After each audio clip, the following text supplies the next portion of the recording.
beauty, eh? In a place made for track and field, an ideal day for track and field. So let's not stop here as the sun goes down. We will go well into the night. It is the 2025 NCAA Outdoor Championships. And in 2025, the race for the women's title has a favorite. There you see, UGA leads now. They're expected to still lead at the end of this thing. 2 USCs giving chase. They're legit. Southern California, South Carolina. Also, Texas A&M got one. Why not both? All 3 are in our very first event, the 4x1. Georgia's not. I don't have to explain that. Dwight Stones, Blair Overton, Dan O'Brien do. Guys, take it away. I'm here for the listen. All right, John, and as always, starting it off with the 4x1 relay, the collegiate record held by Texas from 2 years ago. They set it at this meet 2 years ago, and the collegiate leader is Southern Cal. And that's who we go to first in lane number 6. There is their personnel. Samira Moody, leadoff. Jasani Carter, real anchor. Those ladies have a lot else to do. Samira Moody and Madison White both in the 100 and the 200. As we look at South Carolina, Jayla Jamison will lead off, and Jamesia Ford, who is in 4 events today, will anchor. Well, you're going to see South Carolina and Jamesia Ford, South Carolina, not only South Carolina, but all the USC sprinters as well, all over the track today. And this is going to be a real interesting day, and they're going to be joined in lane 8 there by Texas A&M. They've got one of the fastest times in the country this year. They've run under 43 seconds, but look at Cameron Dixon and Jasmine Montgomery. Jasmine Montgomery we're going to see in the finals of the 200 meters. Don't count out LSU out there in the outside lane, lane 9. They know how to win this championship. Florida State in lane 5, they've run well this season also. Georgia does not have a quartet in here. They were disqualified for a baton pass made outside the zone on Thursday's semis. So they have to sit back and watch and wait for their opportunities. They have a 9.5-point lead so far, all their points having come from field events.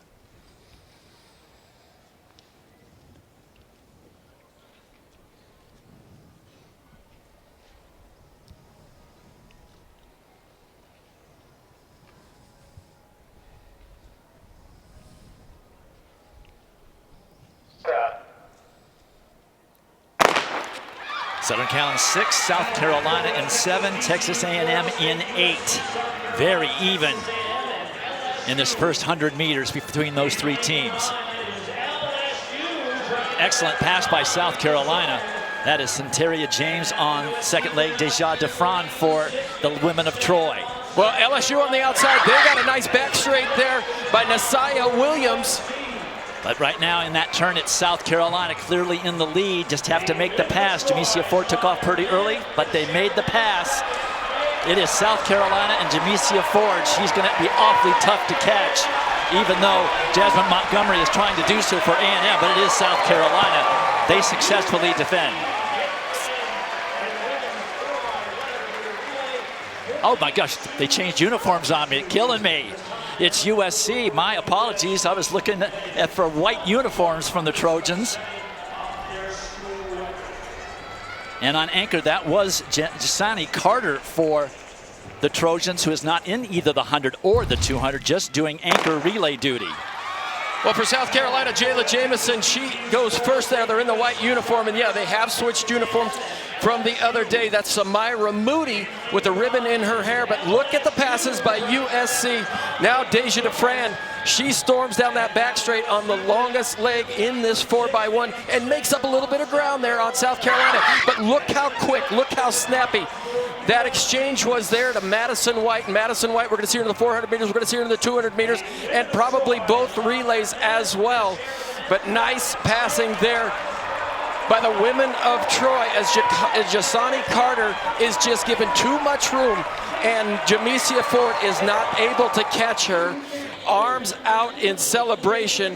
The USC women of Troy could not have asked for a better start to this day, the finals day.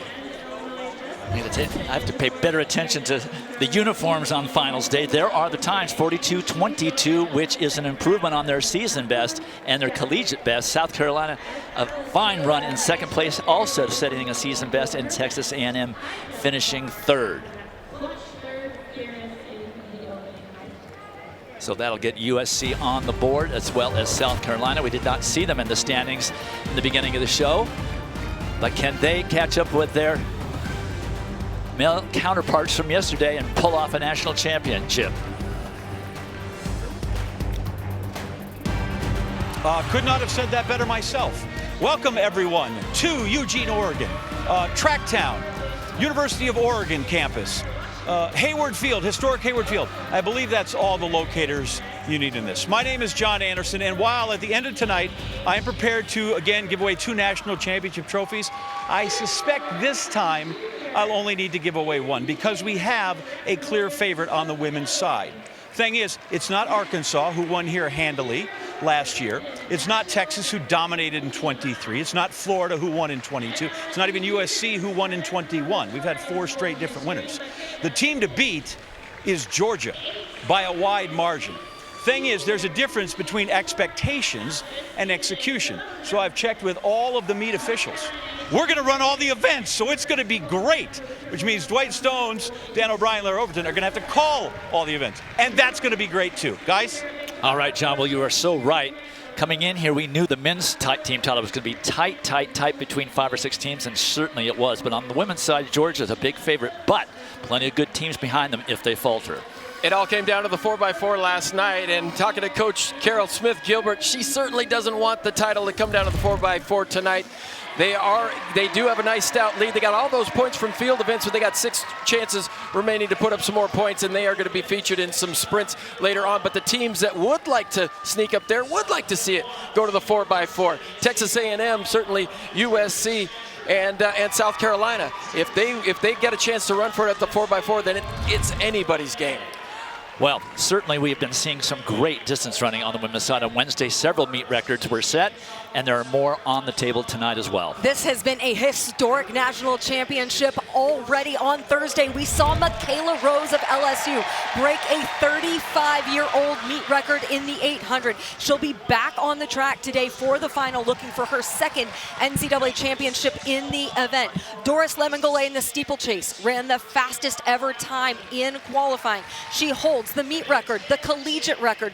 Those could also be rewritten, as she's aiming to defend a title in that event. And then Pamela Kosgei returns for the 5K today after leading 5 athletes under the previous meet record to win the 10,000 on Thursday night. And we start off with the middle distance race, as always, the 1500. Collegiate record held by Jenny Behringer, now Simpson, the only collegian to ever break 4 minutes at this level. Meet record, Sinclair Johnson, and there is Maggie Congdon of Northern Arizona. She will be in the 9th slot of these 12 finalists. And she is 9th on the collegiate all-time list. She was also 9th in this event last year. I talked with her head coach, Mike Smith, just over in the team area a little bit ago. He said coming off the NCAA championship last year, she went to the trials, proved her ability to run in high-stakes races, running 4:02. She was in contention indoors. She is out for a title this outdoor season. The Olympian from Oregon, Claudia Kazmierska, is on the track too. She is the collegiate leader in this event. She has 2 of her teammates in this event as well, so 3 Oregon Ducks in this field. Also an Olympian, Sophie O'Sullivan from the University of Washington. She's the Big Ten champion from this outdoor season, won a title right here on this track. Also one of the fastest times of this entire field, second only to Claudia Kazmierska in terms of career best times. Oregon Ducks have 3 entries in this final. Shalan Aldiz in position number 10 from Turkey. And Mia Barnett, the senior from Oregon, started in number 3. They're easy to see with those very bright yellow singlets and a big O on their front. That's Lindsey Butler of Virginia Tech, the senior out front.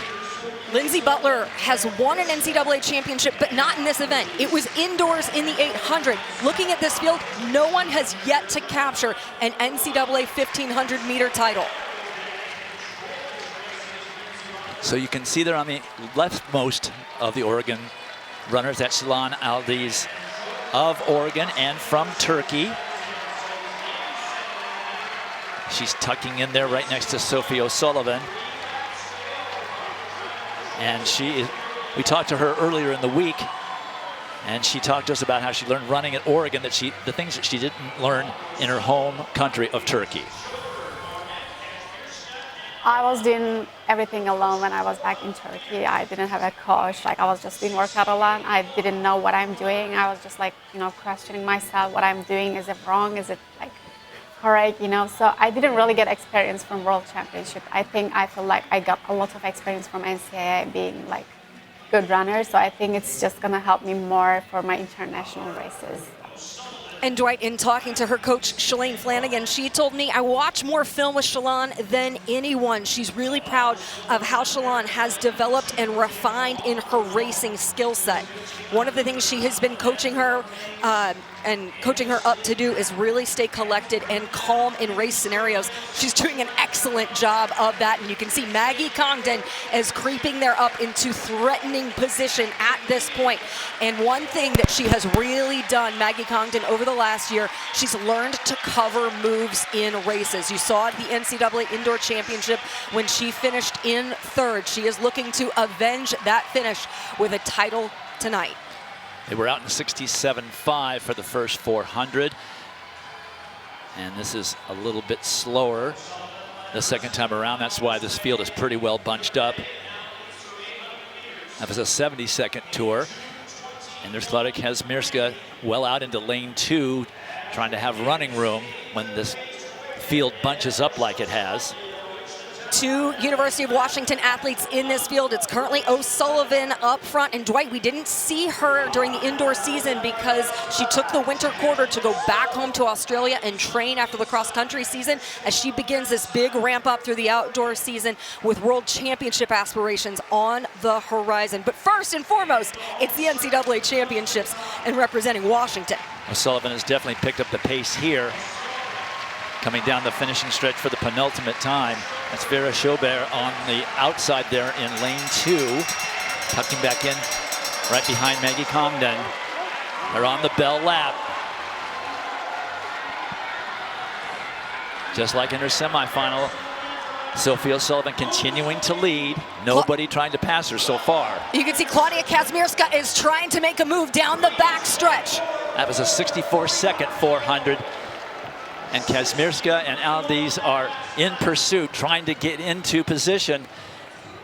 You can see Sophie O'Sullivan has already started her full sprint. Congdon in a great position where she is right now, but there's a little gap developing there, just like yesterday, on Thursday. Margot Appleton of Virginia coming up really strong on the outside, but Sophie O'Sullivan is into a full sprint. Great separation there. I'm not sure there's enough real estate for anybody to catch her.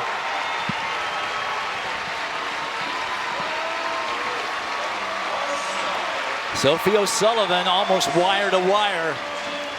She had the fastest qualifying time on Thursday. 30 seconds for the last 200. You could see the look on her face. She was sprinting the full out from more than 200 meters in. 58.5 last 400, and that's after she led the majority of this race. Love how she pushed the pace on the rest of the field. She has always shown her talent. Now she has the strength and she has the race sharpness to execute and win a national championship. There she is. Look at how much distance she was able to build on the field as she started to push the pace down the back stretch. Margot Appleton is trying to make a run, but got too boxed in. Sophie O'Sullivan, a national champion. University of Washington won on the men's side yesterday with Nathan Green. Their dominance at 1,500 meters continues as the Olympian is now also your NCAA champion. She's looking around. Nobody was even close to her at the finish line as she glanced back over that left shoulder. Sophie O'Sullivan wins 4:07.94. Margot Appleton just ran out of real estate, 4:08.99. Maggie Congdon ends up in third place. 2 Oregon runners scoring good points for the Ducks. And there's Sophie's opportunity to sign that podium, the podium of winners here at the 2025 NCAA Championships. The last time a Washington female won this title, 2012. All right, Dan, well, we talked about how Georgia got its points on Thursday. Let's go through it. Well, we saw that they had 26 points leading the day, and they've added some field events. And this is how the Georgia Bulldogs won the SEC title. They had some real production from the field events, but this is Stephanie Ratcliffe, the senior from Georgia. She had the collegiate leading throw on the hammer coming in, and she was definitely the favorite. And in the fourth round, she would unleash a big one and win this thing. 234 feet, 2 inches, 10 crucial points for the Bulldogs. And then in the women's javelin, Manuela Rotunda, she led the javelin from this first throw. The freshman would unleash one just beyond the 60-meter line, 198 feet even, and she would finish second. But there you see Georgia with the 26 points, but a big birthday party for Don Babbitt, the throws coach at Georgia, who celebrated his 60th birthday on Thursday, and they celebrated with him with 26 points. And you can see there Washington has gone into the lead based on that win by Sophie O'Sullivan in the 1500. Now we are ready for the steeplechase final, and it's Doris Lemon-Goulet all up and down the record board. She has the collegiate record, she has the meet record from last year. She's the defending champion, and with these conditions, who knows what might happen today. Dwight, she also has the 3 fastest performances in collegiate history. Last year, she set the collegiate record at this meet. She then broke it back in April at the Wake Forest Invitational. She has won 3 national titles within the last year alone. She's now looking to defend this title. And from what we saw racing on Thursday, she ran the fastest qualifying in this event that we have seen. She is primed to yet again alter that record book that she has already dominated. We also have from BYU, Lexi Holiday Lowry. She's among 7 distance runners that Diljeet Taylor has brought to Eugene. This is her final race representing BYU. Coach Diljeet Taylor said training has gone well, confidence is high. She has just steadily built off the success she's had indoors with a focus on this championship. And from NC State, Angelina Napoleon, the conference champion out of the ACC in this event. They'll bypass the water jump and the first barrier the first time around the track. Lexi Holiday Lowry is just 0.05 seconds over the World Championship qualifying standard of 9:18 flat. Doris Lemon-Goulet has that standard and will very likely compete for her native Kenya at the World Championships in Tokyo later this summer. And we have seen Doris Lemon-Goulet and Lexi Holiday Lowry battle it out head-to-head in a number of race situations, championship racing situations, going back to indoors. Lexi Holiday Lowry pushed Doris Lemon-Goulet to the closest finish that she had seen in the indoor 5,000 to the NCAA championships as they take that first jump there, navigate that first barrier. And we'll get a sense real quickly of what the pace will be that Doris Lemon-Goulet is going for. She appears to really be pressing things, and Lexi Holiday Lowry doing her best to stay with her.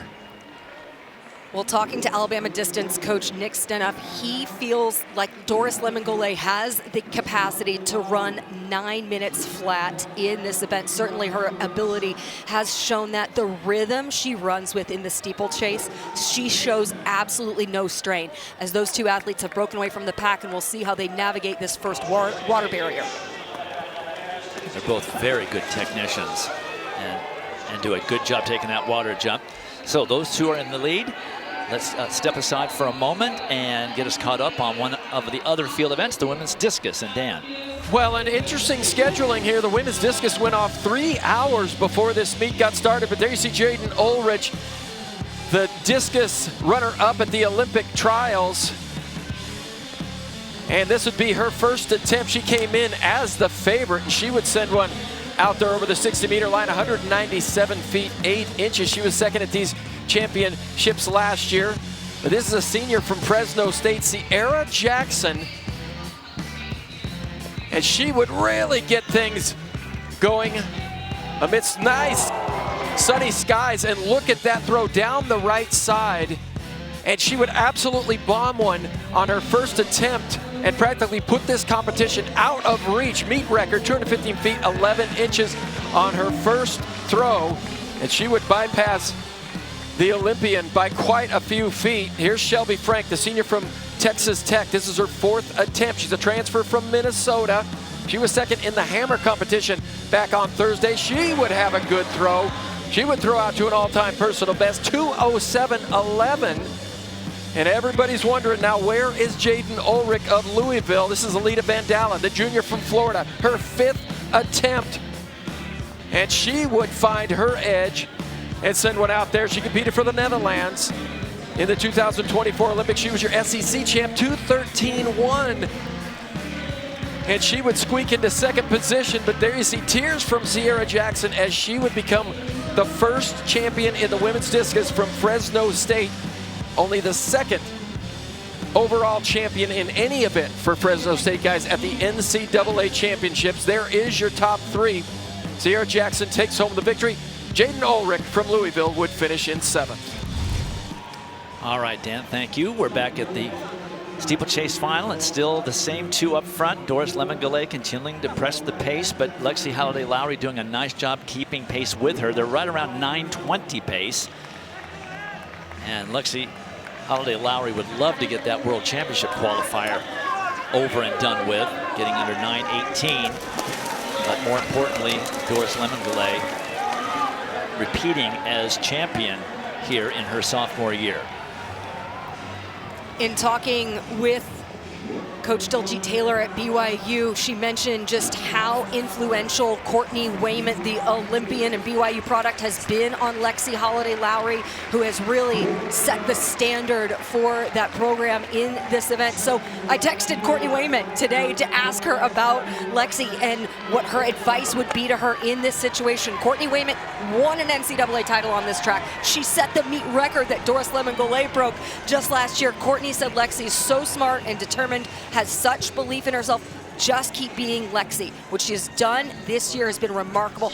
Now it's time to capitalize on her NCAA career. She's put herself in great position, but what do we know about Doris Lemon-Goulet? She gets better and better as the race goes on. And she is now at 9:15 pace, and that's why there's a little bit more distance now being put on Lexi Halliday-Lowry by Doris. Probably doubled it in the last 400 meters. And 9:15 is the meet record. 9:10 is her collegiate record.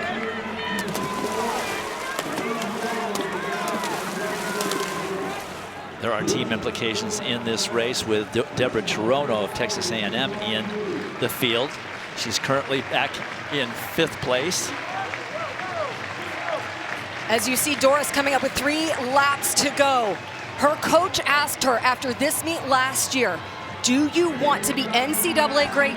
Do you want to be world great? She said, I want to be world great. So they've committed to a ton of barrier work. They've really refined her water jumps to make sure her steeple is as efficient as possible. And she has really capitalized on being even more invested in the technical aspects of being excellent as a world-class steeplechaser. Also, watch as she comes up on this water jump. Something that she's doing here, she's going wide. She's going to the right side of the barrier. That's because this turn on this track is particularly sharp. You can see how she takes it rather wide. Lexi comes to the inside. Although it looks like she's running extra distance, it's more of a gradual turn, which allows her to accelerate, build momentum, build more speed to power herself over that barrier and then out of the water jump. Over the years, the knock on the Kenyan steeplechasers, although they have dominated at the international level, is that they were not terrific technicians. Kip Keino won the gold medal in Munich. Not a great technician, just an incredible runner. And that has been the knock for years. Well, now this is a new generation, and she is by far one of the better technicians on that Kenyan team. Those laps are getting quicker. She was at 71 seconds. She's now on 9:02 pace. Which means that Lexi Halliday-Lowry is having also a very good run, and she's within herself. She knows what she needs to do. She has to be thinking World Championship qualifying standard, if nothing else. This is her last collegiate race, and the U.S. Nationals are coming up in just a few weeks. Also, keep your eyes on NC State's Angelina Napoleon, who's sitting in 3rd position right now. She could use Lexi Holiday-Lowry as a bit of a mark and try to reel her in to get even closer into that top 3, or rather into that top 2. Doris Lemon-Galay's lead has to be 30 meters at this point. She just keeps getting faster and faster. Coming up on the bell lap.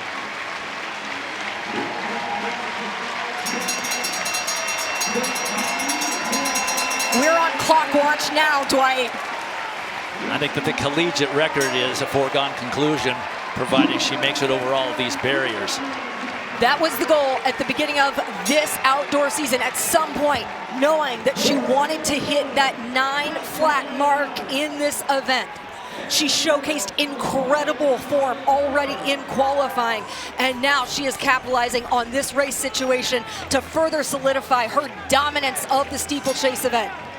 Her collegiate record is 9:10:13. And she has just 2 barriers remaining, a water jump and a barrier. That was not her best execution over the water jump, but she's doing just fine. Lost almost no momentum. 1 more barrier. She has 100 meters to go. She's at 8:45. She's going to be very close to 9 flat. This is an incredible performance, all by herself.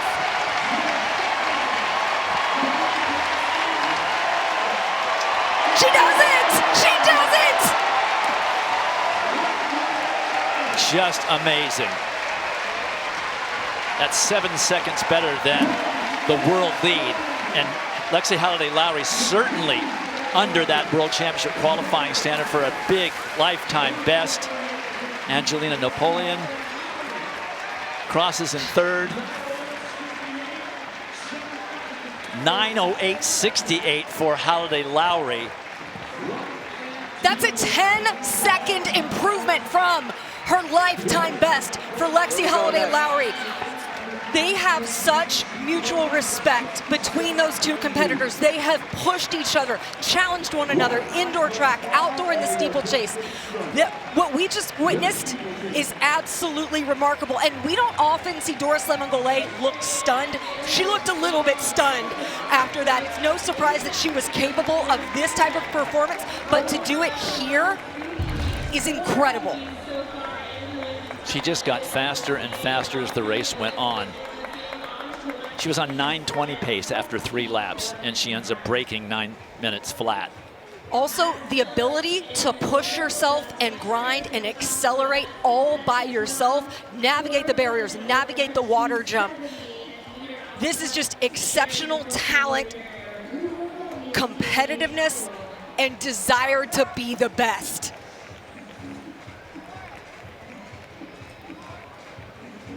Now she's very pleased with that performance and with herself. She could be a medalist at the World Championships later this summer with a performance like that. 8:58.15, the first collegiate ever under 9 minutes. And it isn't done all the time, even on the international level. And we go down to John Anderson with the winner. I am here with the winner and just the 14th woman ever to run under 9 minutes in the steeplechase. You've been aiming for this. For sure. When you come across and you see the 8, what's the first thing that went through your mind? I didn't believe myself. I was so happy because I've been aiming for this for long. And yeah, here we come. I'm so happy. We've seen you have great success in cross country and at 5,000. Why is it that you like this race so much? Because whenever I race, I've been improving so much, and I discovered that I'm good in steeplechase. You're very good in steeplechase. This is a national championship. Congratulations. Do you have thoughts about running at the World Championships, maybe in Tokyo? For sure. I've been coming to this race. I've been trying to see myself where I am. I had confidence in me. Today I was sure I'll run my PR, and I'm so happy. So I will be going for trials for World Championships, and we'll see It was a wonderful performance. Such a pleasure for us to watch. Can you show everybody at home, show them your nails? Oh my goodness. Let's see 'em. Roll Tide. Dwight, up tears. It is my favorite part of her winning a race and you getting to interview her is when she says roll tide. I just love it. Doris Lemon-Goulet, just a sophomore at Alabama. That is her distance coach in the white hat, Nick Stenoff, celebrating with Dan Waters, the head coach of that Alabama program. What an incredible celebration. Elation for the Crimson Tide and Doris Lemon-Goulet with a historic performance in the steeplechase.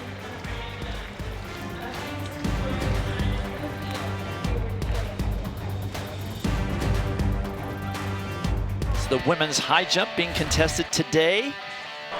The bar's at 6 feet a half inch. This is Elena Kudachenko, the senior from Georgia. First attempt of the competition. That's her opening bar. She's the co-meet record holder and defending champion at 6'5" and a half.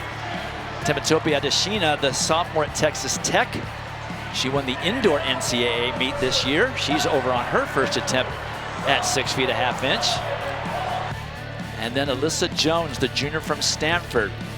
3 times ACC champ, twice in the long jump, once in the high jump, and she is over cleanly. Great conditions for high jump today, with almost no wind. Nice 73-degree temperatures. And here's Rose Yaboa of Illinois, coached by Petros Ciprianou. She is the co-meet record holder and a 2024 Olympian, and those are all first attempt clearances. And the bar will go up as we get ready now for the women's 100-meter hurdles. Masai Russell, the Olympic champion, is the collegiate record holder. She never won this meet. Brianna Rollins, also an Olympic champion. And Habiba Harris has the collegiate leader.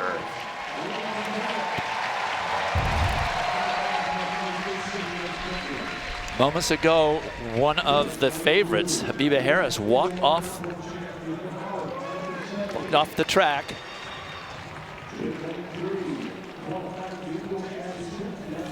She was the anchor on the 4x100-meter relay that did not finish earlier. So Harris, one of the favorites, the collegiate leader, is now out of the race. Lane 4 will be open. So we will now look at and highlight in lane 6 from Oregon, the junior Aaliyah McCormick. Big Ten indoor and outdoor 100-meter, 60-meter hurdles indoors, 100-meter hurdle outdoor champion. Well, and Aaliyah said she's very confident right now. She's definitely comfortable getting a chance to run in front of this home crowd. And you know she is going to get a big ovation when she is introduced. But she said coming into this season, she made a lot of changes, and she's seeing the results now in the time. She broke under 12:80 at the West Region Championships. And there's Jaya Covington, the NCAA indoor champ. She's been really working on her race outdoors, hasn't run her best outdoor races this season. But the key for her to be successful, though, is to continue to move her arms, get back down onto the ground as soon as she absolutely can. And there is the sophomore from Texas, the 2022 North Carolina Gatorade Track Athlete of the Year. She won 2 titles back in 2022, U20 titles right here on this track. The 100-meter hurdles and the 400 meters. We're going to see Kayla Garrett later in the program run the 400-meter hurdles. But you're absolutely right. Habiba Harris going out has opened the door for somebody. Could it be Yamla? Could it be Yanla from UCLA? Injep Nyamek of UCLA. She ran a fantastic semifinal race. Joanna Hayes said she is ready to go. There are the lane assignments, team implications. Jaya Covington in lane number 7 for A&M. They just got 4 points in that steeplechase race.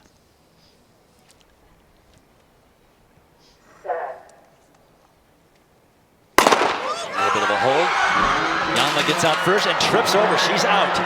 Jaya Covington and down Marcia Say at Howard. And now Annalise Torian. Here comes McCormick. The crowd loves it. Aaliyah McCormick wins the title in the 100-meter hurdles. 12:81 with a slight headwind.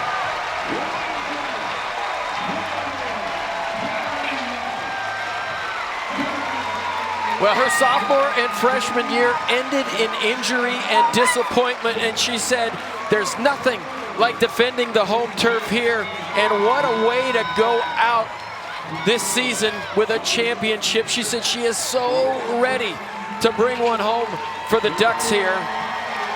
and she was not extremely fast. But nobody here in the women's 100-meter hurdles this season has been really lighting the world on fire. Nobody has run in the 12.5s, low 12.6 from Habiba Harris. So this race was wide open. But Aaliyah McCormick in the middle of the track, it's so distracting when somebody goes down next to you, and Aaliyah McCormick did a really good job. Get back in the race, focus on what you're doing. Annalise Torian, she had a chance on the inside, but it was Aaliyah McCormick who was just cleaner down the stretch. Look at the concentration over these last 3 hurdles. Look at the arm action. She just continues to drive to the line, and she can hardly believe it when she gets there. And once Yanla went down, there were 2 open lanes on her left side. That had to be distracting. Never mind the time, 12:81 is not fast, but it is the championship winning time. Jaya Covington scores 8 for Texas A&M in second place, and the new champion is downstairs with John. Thanks, Dwight. We'll see if we can get more on oh my goodness and oh my out of Aaliyah McCormick here. Dwight said it wasn't the fastest, but you know what it was? It was first. How did you get to the line first? I just remembered what the coaches told me, to keep it clean and to run my race. I knew it was tunnel vision. It was tunnel vision. I'm just so happy, and I have no words. The crowd, I don't know if you could hear them, but they seem to be very excited on your behalf. Yes, I love Oregon. I can say, like, I love coming here. I love the crowd, and they definitely just pushed me to come first, and I'm just so happy. Finally, before at any point where you thought, this race is going well, I'm going to be the national champ? I knew it from the line. All I knew is that I needed to stay composed within my lane, not worry about anything else, not worry about anybody else's time, because the competition in this field is amazing. So that really pushed me, and I didn't really care about anything else except my lane. And that's really what got me here right now. Congratulations, national champ. Thank you. There you go, Dwight. The kids are excited. First Oregon winner of this event ever at the NCAA championships. Congratulations to her. Always nice to do it at home. Well, the women's 100 meters is coming up next. Jamisha Ford wasn't able to bring her South Carolina team home first in the 4x1. Can she do something special in the 100? Welcome back to Hayward Field on the campus of the University of Oregon for more of our coverage of the 2025 NCAA Track and Field Championships. The United States Olympic and Paralympic Committee and the NCAA Office of Inclusion and our partners in the Para College Inclusion Project and Paralympians Made Here initiatives.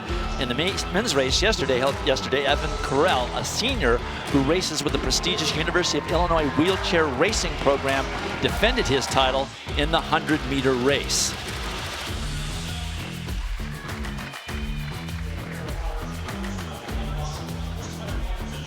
While in the women's race held earlier today,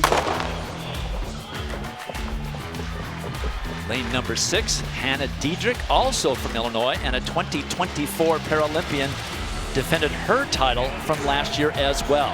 Hannah is a junior from Meade, Washington. This is the second year the wheelchair champions have been decided at the NCAA Outdoor Championships following the inaugural race at the 2023 Drake Relays. Let's take a look at the women's standings now with 11 of the 21 events in the books. Washington still with a 1-point lead over Georgia. Then Oregon has moved up on the strength of that Aaliyah McCormick victory in the 100-meter hurdles, and A&M is lurking there in 4th place. Time now for the women's 100. Sha'Carri Richardson, the Olympic silver medalist and reigning world champion with the collegiate and meet records, and Tima Godbless, who is in this final, has the fastest time amongst collegians this year. But in lane 5 with white uniform today, Jamisha Ford. She got her personal best on Thursday, huge personal best, and clocked the co-collegiate leader in this event. Well, one event down, 3 to go. It's amazing. She says she feels 100 times more prepared for this national championship than she did last year. And she said coming in this whole outdoor season, running the 100 meters, she becomes very anxious because all she does is think about the start. But she said in the semifinals on Thursday, she was actually really relaxed, and that made the biggest difference for her running fast in the semifinals. There you see the fastest time, non-windy time of the season. Tima Godbless, and didn't take her long from to go from breaking junior Nigerian records to elite college sprinter in just a couple of years' time. She's somebody certainly that the Nigerian national team will keep a look at for the World Championships later this summer. She'll be in the outside lane, lane 7. And she'll go right next to Deja DeFran. She dipped under 11 seconds for the first time on Thursday. A lot of outstanding runs. A lot of outstanding runs there on Thursday because the conditions were absolutely wonderful. We got a little bit of a headwind today. Anthea Charlton, she shocked the world. Maybe the biggest surprise at these championships. She showed that she's more than a long jumper. She's an outstanding sprinter. 10:87 on Thursday legal. There are the list of competitors. 3 women of Troy in this race. Huge scoring opportunity for the Trojans.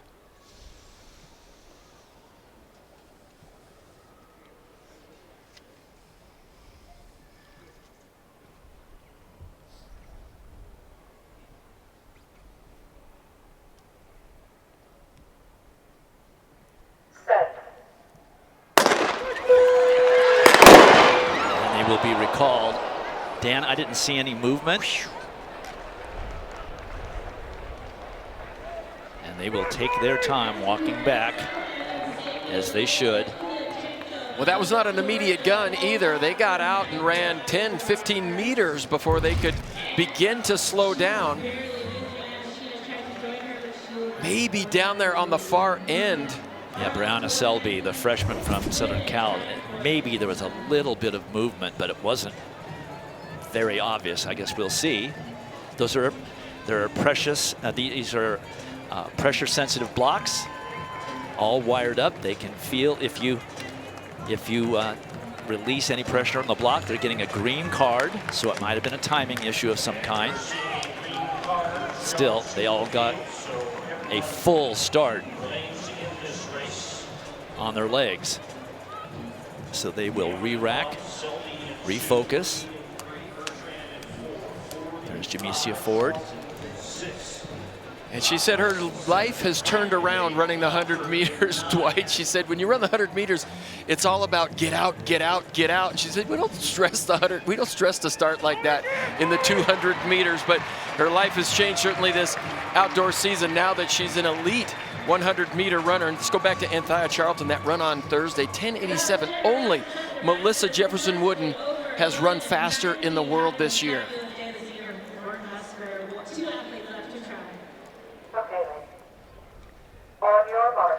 Jamesia Ford had a very shocked look on her face when she looked up and saw that she had run 10:87 legal on Thursday. Her personal best was 11:05 coming in, so it was a big, big improvement. And we've seen a lot of longer sprinters come down. Florence Griffith-Joyner, for example, pretty much 200-meter runner her entire career until that Olympic year when she shocked the world and still holds the world record. Well, I don't think Team of God Bless is going to be upset that they're getting a call back here because that was not her best start. I've seen her get a better start. She's a much better starter than that.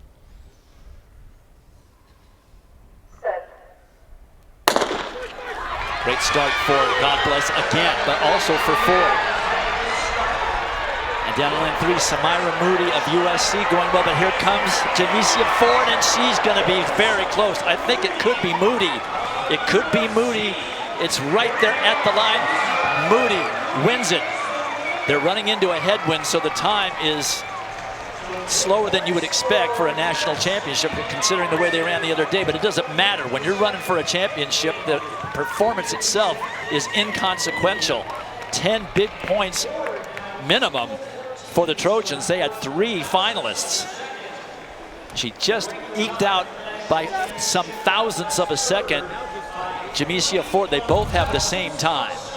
Well, look at this finish. Jamesia Ford looked like she was pulling away in the middle of the track, but it was Samira Moody that didn't even dip. She just ran through the line down there. But Deja DeFran wins the 60-meter indoors for USC, and here's Samira Moody. She takes home the sprint title for USC outdoors. The senior getting it done on the inside, but huge scoring opportunities. We talked about what does it mean, which team can challenge Georgia. And if there's anybody who would like this thing to come down to the 4x4, it would be USC. They have a prominent 4x4 squad. But Samira Moody there on the inside, she just kept plugging away. She let the line come to her. And on top of this honor, earlier this year, she was honored with the Jackie Robinson Community Impact Award for involvement in community outreach at USC. So congratulations to Samira Moody. 3 1,000ths of a second separated first from second. 13 points for the Trojans. That puts them in a tie for the lead overall. And John has the champion. I have the champion by 3 1,000ths of a second. Excellent lean, although you say that's not always your strong suit. It's not, but you got to prepare for the fire. You know everyone's fast. So I started leaning and practicing because I knew I was going to need it, so I'm thankful. How do you get yourself ready when you know every woman in that race is so fast? I mean, I train with the best people in the country. You saw 2 of my teammates in there. You don't need to prepare, you're ready. You need to trust yourself, have confidence, and pray. I'm thankful. My God has never failed, so I'm thankful. What kind of comfort is there knowing that you have other ladies, women of Troy, in the race there with you? Huge. I mean, shout out my other 2 teammates came. They're not even running. We keep each other light, happy, excited. Feels like practice, so I'm grateful. Dwight, at the 4x1, she said, I really would like to get ready for the 100. Glad you didn't stay after the championship there in the relay. Congratulations on this one. Good luck. What's next? Thank you. Fight on. Fight on, Dwight. Well, they had 1/3 of the field, the Trojans did, so they got a lot of points out of it as well as the title. All right, their next event is the women's 400, and Olympic gold medalist, junior from Georgia, Aaliyah Butler, is in the field.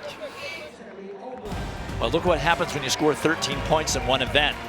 You become the co-leader after 12 events. USC and Washington with a co-lead. Georgia 1 point back, but they've got a big opportunity in this next race, the 400 meters. There are the records. Nikisha Price setting that record last year. And Aaliyah Butler from Georgia with the best time in the country. There she is, starting out in lane 6, won a gold medal as part of the 4x400 relay last year in Paris. She ran in the semifinals for Team USA. Well, she is unbeaten outdoors in the 400 meters this season, and her confidence is high. I think somebody's going to have to get into the 49 seconds to beat her, the number 5 ranked 400-meter runner in the world. And then her teammate just to her outside there, Dejanay Oakley. She made a transfer from Texas last season. She's improved over a full second this outdoor season.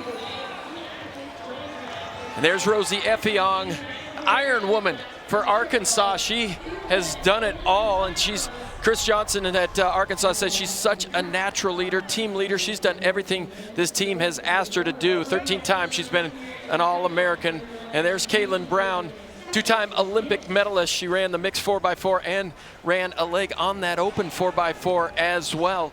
But there you see the 2 Georgia Bulldogs in lane 6 and 7, Rosie Effiong and Caitlin Brown.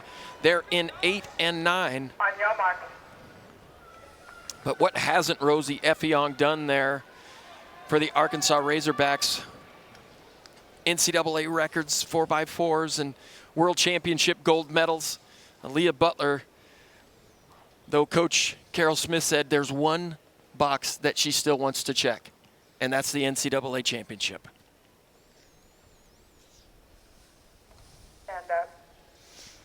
Rosie Effiong, part of that Arkansas super sweep in the 400 last year. She was 4th.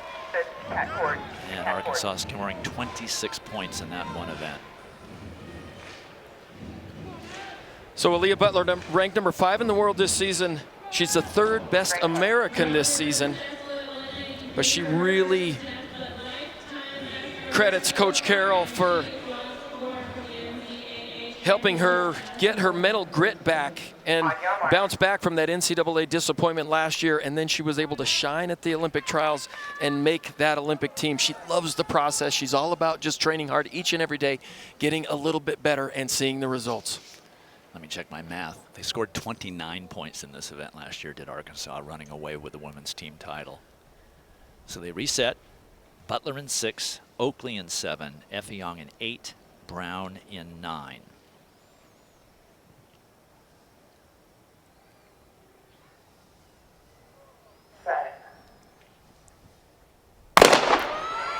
wind in the 100 meters tells us anything. They're going to have a nice tailwind on the backstretch, but right into the teeth of a headwind coming home. There was a 1.4 meters per second headwind in that 100 meters. Aaliyah Butler already out, as is Dejanay Oakley. Well, the strategy is easy for the Georgia Bulldogs. Nobody gets in front of the G on the front of the jersey. That's their goal here as they lead them out past 250 meters now in this race. Rosie Effiong going well out in lane 8. Kaylin Brown is fading, but it's Aaliyah Butler with about a 3-meter lead coming off of the turn. Her teammate trying to catch up with her. It's Butler and Oakley. Could be a Bulldog sweep. Here comes Aaliyah Butler. Dejanay Oakley, 18 for the Dogs.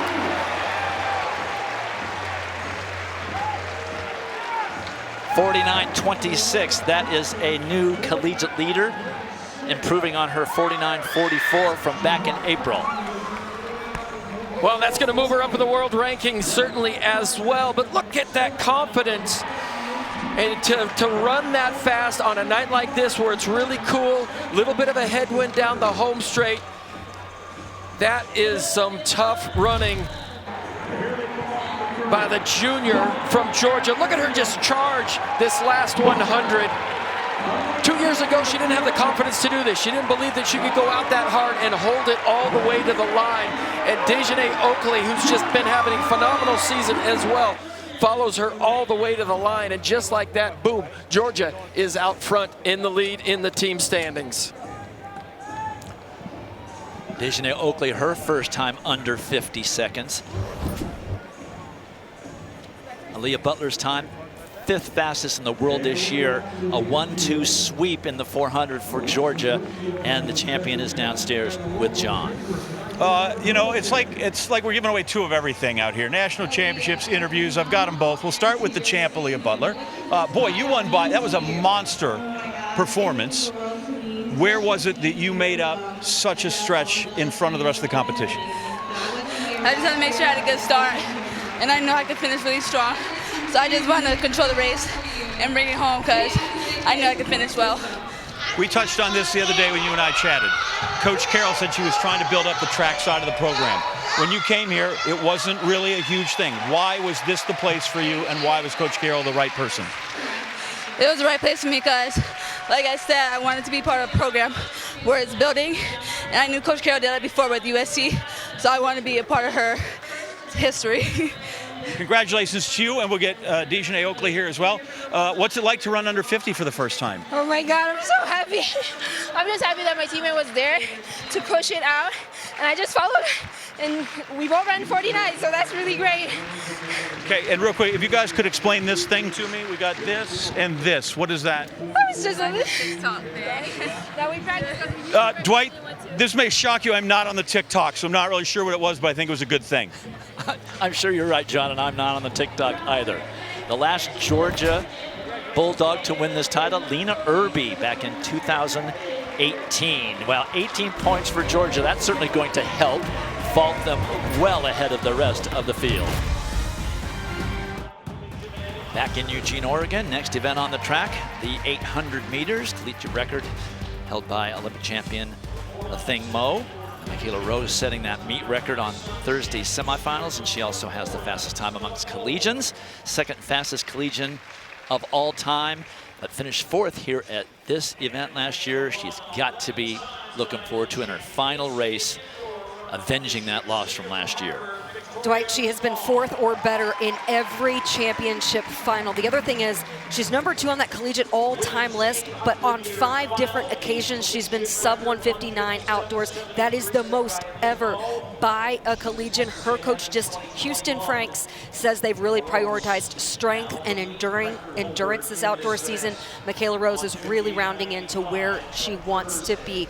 Also taking a look here at BYU's Megan Hunter. She is number 3 on the all-time collegiate list, and she has an incredible comeback story. The summer before coming to BYU, she was involved in a rollover crash. That's the car she was in the passenger seat of broke her neck, was nearly paralyzed, endured a 7-hour surgery. Doctors told her it would be years before she ran competitively again. Even as she healed physically, she had a lot of mental trauma to overcome. She has become one of the best 800 meters that we have ever seen in this event, now vying for a national championship. Her coach, Diljit Taylor, says that she has just always hoped and prayed the opportunity would eventually come for her to be on this stage, and what a testament of her strength and resilience to be here. So Michaela Rose versus Megan Hunter and former champion Roisin Willis of Stanford, who won this title as a freshman. And Rose getting out quickly like she likes to do. She likes to control the race from the front.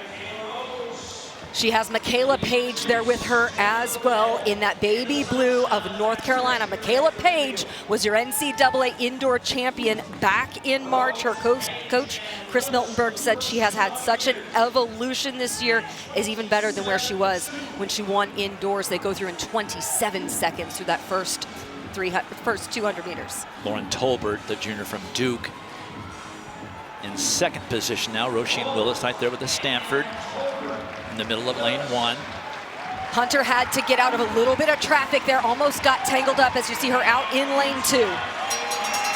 Michaela Rose pushing the pace just like she did on Thursday. 56.1 for Rose. It was 56.8 in qualifying. So right around that same mark. This is where Michaela Rose has to get separation on the rest of the field. She has to keep hammering this part of the race. Megan Hunter is threatening right now down the back stretch. And this is what Rose has been talking about all this year, is working that third 200, and she's doing it right now. But remember, she has been pushing the air in front of her aside by herself because she loves to run from the front. 200 meters to go. It's Rose, Hunter, Page. Roisin Willis now making the move on the rail into 4th. Megan Hunter about to swing wide and have some running room. How much strength does Rose have now? Here comes Roisin Willis. She's won this title before, and she's coming back. Roisin Willis of Stanford, the junior, won it as a freshman and comes back and wins it again. And Michaela Rose fades to 4th. And Roisin Willis breaks the 2-day-old meet record, 1:58.13. That's just 100th of a second off of the fastest collegiate time this year, run by Michaela Rose. Roisin Willis, the top returner from last year's race. She was runner-up 1 year ago. She won an indoor title. Now she has an outdoor title to match it.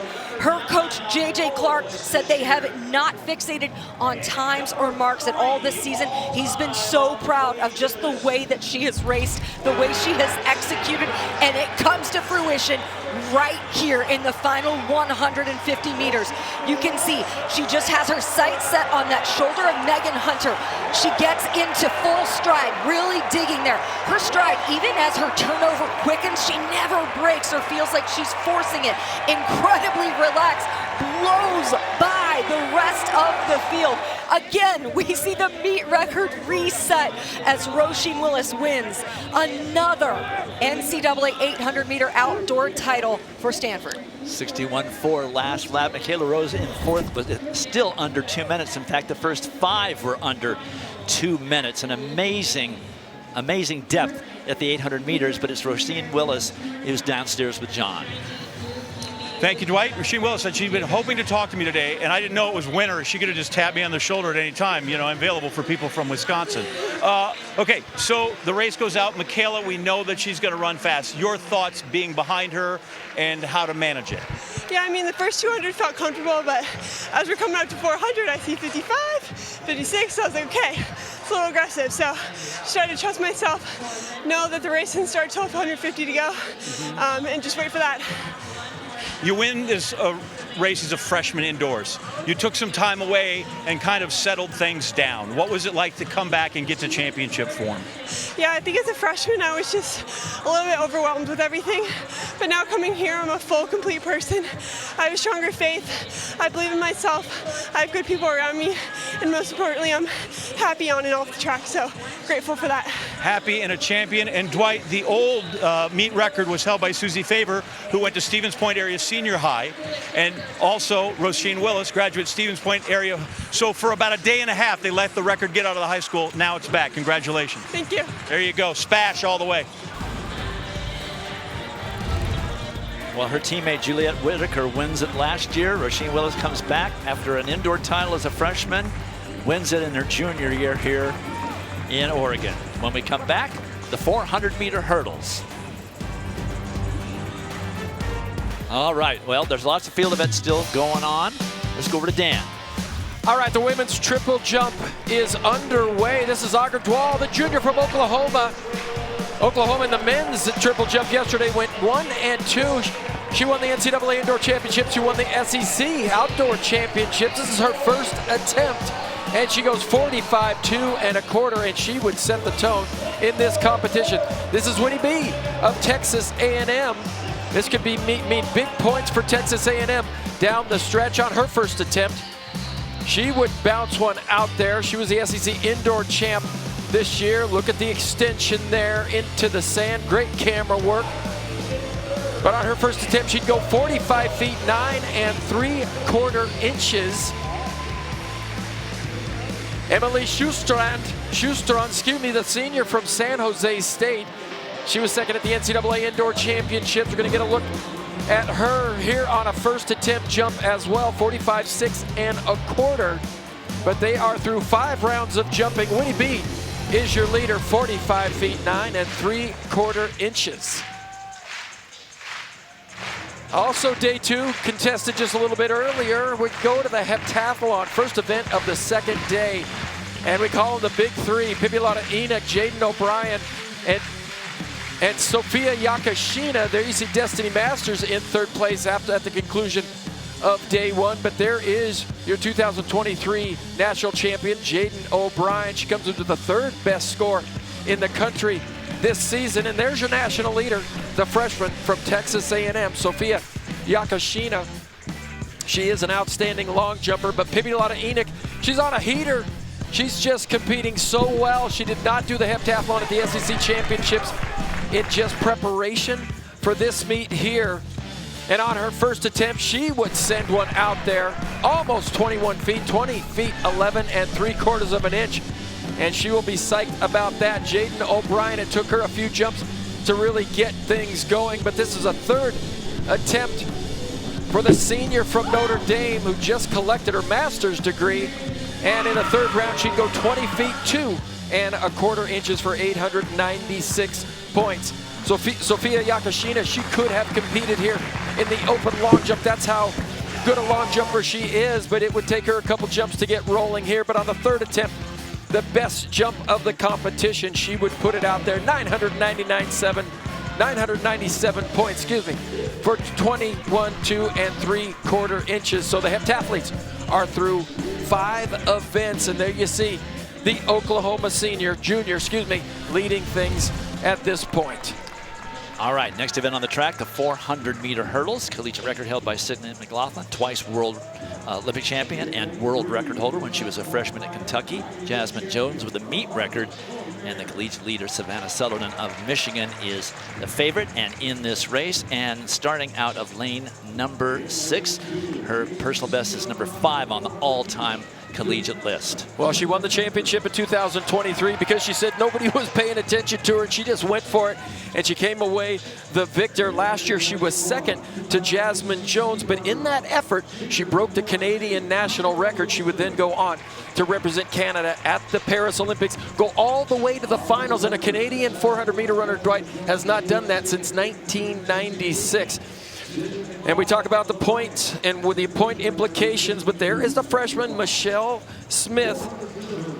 Coach Carroll calls her Sticks, and she knew these points were going to be important. She said she's just tough. She's a gritty young freshman, does everything that's asked of her, and she has run spectacularly this outdoor season. Only 18 years old, and there's Akayla Garrett.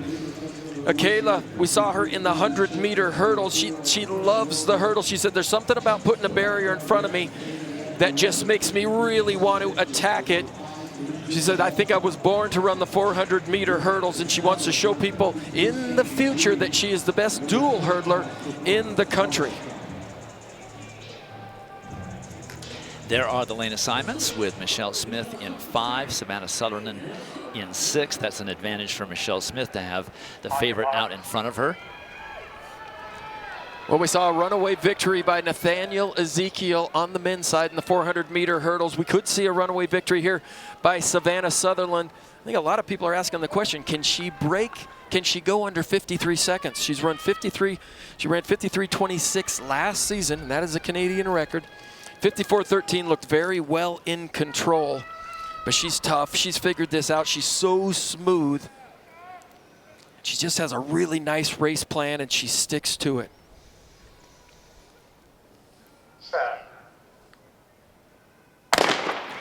Easy to tell who is in the lead. It's who goes over the hurdle first. Sutherland out well with Kayla Garrett just in front of her. Well, Kayla Garrett does run very aggressively, but look at Savannah Sutherland. She's gone out like a shot here in this first 200 meters, much more aggressive than we saw her in the semifinals. Sutherland has really brought it. Only one closer right now is Amelia Berdow of TCU on the outside in lane 9, but Sutherland through the turn, pushing here over the 7th hurdle. A huge lead. Let's see if she can make some really good hurdle adjustments down the stretch. That was a fantastic adjustment. Let's see if she can get on her dominant leg. That's her non-dominant leg, but she is absolutely flying down the home stretch now. Kayla Garrett into second, chops badly for the 10th hurdle. Sutherland is going to be under 53. Collegiate record. No, close to the collegiate record, 52:46, but under 53 seconds, a new Canadian record. 52:46. That is a collegiate record. I'm looking at the world lead by Sydney McLaughlin. She just broke her collegiate record. Again, Sydney was only in Kentucky her freshman year in 2018.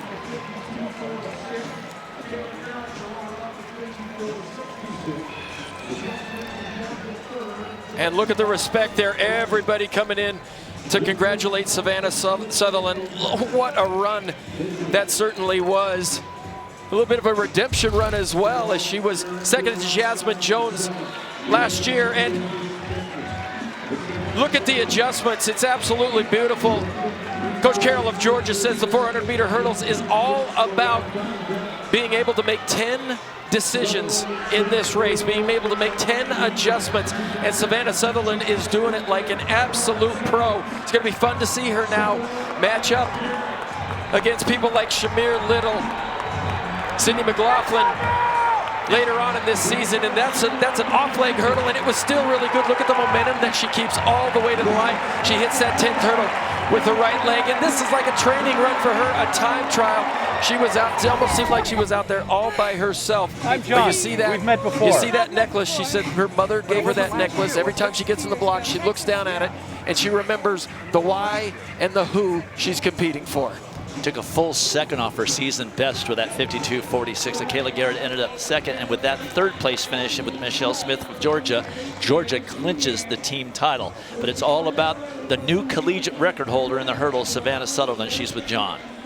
I am with the new, a fresh new Canadian record and an NCAA record. I don't know if either of those things matter to you. I feel like they should. Tell me why that race was so spectacular. It was my last one wearing the Block M, and I said to my coach as I was putting my jersey on to come into the call room, I said, this is the last time I put this jersey on. And being from Michigan, or being at school at Michigan, means everything to me, so I wanted to represent it with pride and do it justice. Any part of that was difficult, because it did not seem that way? No, it was difficult, but I just said, don't be scared. We've been putting the pieces together for a long time, but just haven't had them all fall into place at one moment. And so I knew I was ready for something big. I just had to not think about it and just let myself do what I knew I could. 2 national championships, a runner-up last year. Congratulations, and a great career. Go Blue. Go Blue.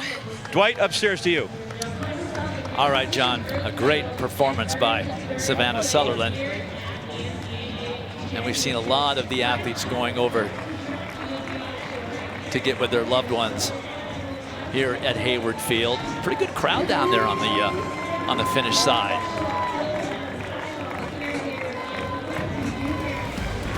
All right, the next event on the track will be the 200 meters. Jamisha Ford has 2 second-place finishes today. Can she win her signature event? All right, back to the high jump. And 2 of the favorites still in it. Bar at 6 feet 4 inches. This is Elena Kulichenko, the senior from Georgia. Obviously, very important point implications in this event. She's had no misses through this height, and she clears cleanly here on attempt number 1. Look at the hip height on that. She needs to move back a little bit because she got her height a little after the bar, and that might be because of the wind situation that's down there on the apron. This is Rose Yaboa, the senior from Illinois. This is her second attempt at 6'4", and she clears there, but she is behind on a miss.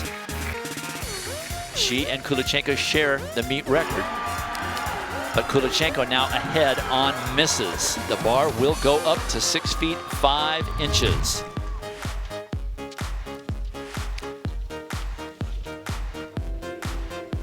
So let's update the standings.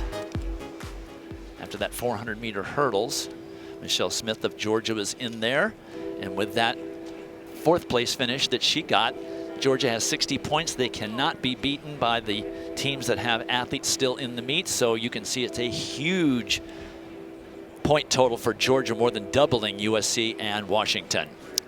Now we're ready for the 200 meters. Abby Steiner with the collegiate and meet record run here in 2022. Jamisha Ford, who we've seen twice already, ran under 22 seconds in the semifinals on Thursday. She is in this final in lane number 6. Well, 7 of these athletes had to run personal best to make this final. As you get a look at Jamisha Ford, noticeably absent Tima God Bless, India Mayberry, Cameron Dixon, and Jasani Carter. But there is Jamisha Ford. And, you know, we talked that this is her specialty event, certainly, and I think when she steps back on the track in the 200 meters from the 100, there certainly is a level of comfort, but she had to run it. She ran a personal best, 21:98 on Thursday. Absolute blistering time. Not sure we're going to see super fast times like that today, just because the weather is much, much cooler. But she said she felt like a 21-second was going to present itself. There is the Big Ten champ in the 200 and the 400 meters, Madison White, just a sophomore at USC. She's one of the few athletes that didn't have a personal best on Thursday, but she was a freshman, Pac-12 Freshman of the Year last year, 2-time Gatorade Virginia athlete while in high school. And there is Jasmine Montgomery out in lane 7. She didn't have a personal best either, but the rest of the field certainly did. From San Antonio, Texas. She's been to a couple of different schools, University of Oregon. She was at Florida for a little bit. Now she's found a home at Texas A&M. She was runner-up in the 200 meters at the SEC Championship, but look at the scoring opportunities here for USC. The 100-meter champ goes down in lane 2. And you got Madison White there for USC in 5, and Deja DeFrand in lane 8. But Jamisha Ford, she was second in the 100 meters. Can she come away with a victory here? 5 of these finalists had lifetime bests on Thursday in the semis.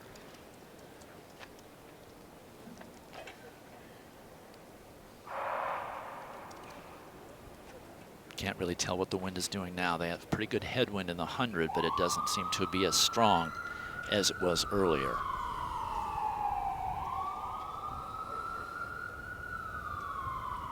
White in 5, Ford in 6, Montgomery in 7.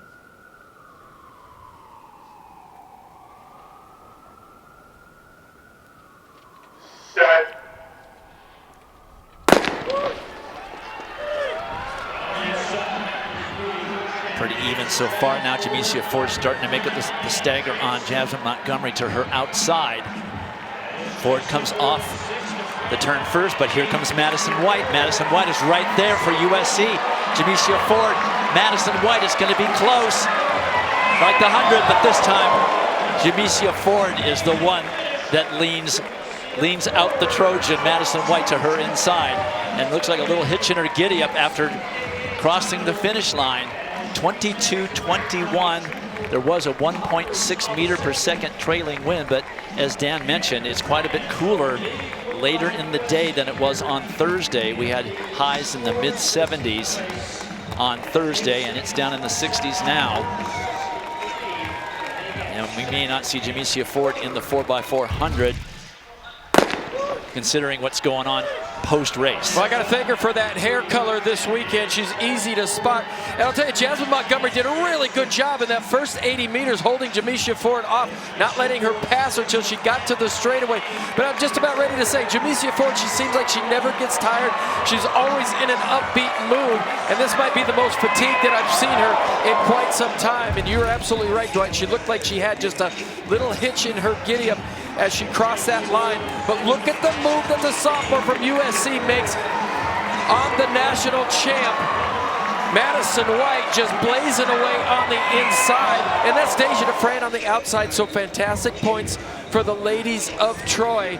But Jamesia Ford was under pressure. Doom, doom, doom, doom, doom, doom, and she comes away with the victory. Slight grimace as she comes to a slowdown. 14 points for the Trojans there for second and third place. Jamesia Ford walked off the track probably to get some medical attention. She does win the 200, but it was not as easy as it was looking like it might be on Thursday. Samira Moody, the 100-meter champion, ends up finishing last. So South Carolina first and seventh, so 12 points for the Gamecocks in that 200. Close finish in both the two sprints. When we come back, we're going to get ready for the women's heptathlon 800. All right, sixth event of the heptathlon, the javelin. Well, these athletes believe that the end is near now. Here's Jaden O'Brien, the senior from Notre Dame. Her first attempt in the javelin, and she was sailed the 40-meter mark. And on her first attempt, she go 140 feet, 3 inches. Very respectable throw there by Jaden O'Brien. They competed in 2 different sections. They had them split up in 2 sections. This is Sofia Cascuela, the freshman from Washington. This is the 3rd attempt throw for the Husky, and she would bomb one. 160 feet, 8 inches, and she would move all the way up into 6th position with that throw. Here's Pipilata Enoch. She would go in section 2. She's a pretty good javelin thrower, the junior from Oklahoma, and she would sail the 40-meter line very close to that out-of-bounds line down the right side. 140 feet 8 for Pipilata Enoch, and she would continue to hold a very slim lead. But here are the standings after 6 events. Pipilata Enoch in first, Jaden O'Brien in your big 3 up front. Destiny Masters not far behind, but we're going to convert those points into seconds in the 800 meters for you momentarily.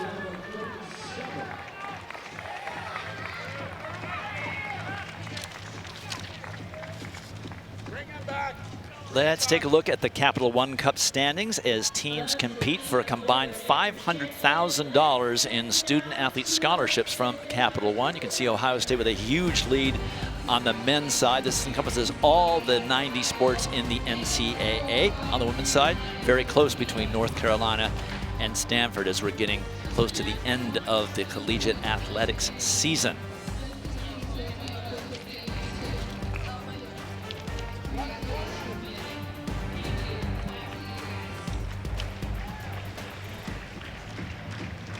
Almost no sun on the track here at Hayward Field, so the temperature is dropping, and when there's a breeze it can be pretty darn cool down there on the track and on the infield. Getting ready for section 2 of the heptathlon 800. This is where all of the athletes who are in scoring position, half the field.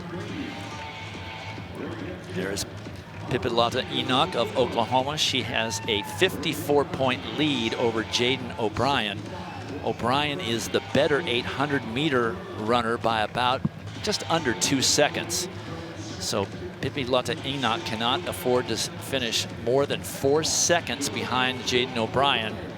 if she wants to hold on to the lead. Well, how good are they in the 800 meters? Pippi Lotta-Enig's gone 2:13 and Jaden O'Brien 2:11.61. That is outstanding 800 meter running for these heptathletes. And there's Sophia Yakashina, the fantastic freshman out of Texas A&M, the national leader most of the season. She did not compete at the regional championships like I thought she might in the long jump. She's certainly capable of qualifying in the long jump here, but you just couldn't do both events at these championships. But the SEC outright heptathlon winner. She also competed in the SEC open long jump at the same exact time. But there is the freshman from Russia, and she's run 2:12.72 this season.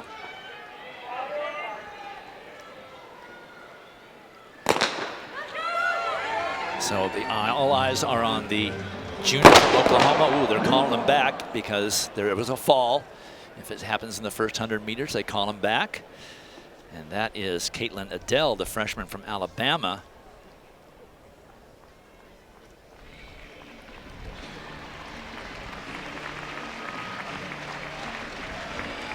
She looks to be okay, but it'll be up to her whether she continues or not.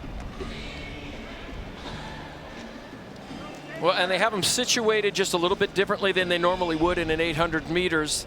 These are alleyways and not lanes like we normally see in the regular 800 meters. So they can get bunched up, certainly on the inside there, but they're going to give her plenty of time to kind of reset, refocus. Jaden O'Brien down there in that inside alley as well. Let's see what happened. The freshman there in that 4th position just kind of got knocked around a little bit. That's looks like she might have gotten tangled up with Destiny Masters to the inside. Well, I think she got a little shove from Sydney Johnson of UCLA on her outside as well. It's like, take that, freshman. Get out of my way. I'm going to the front.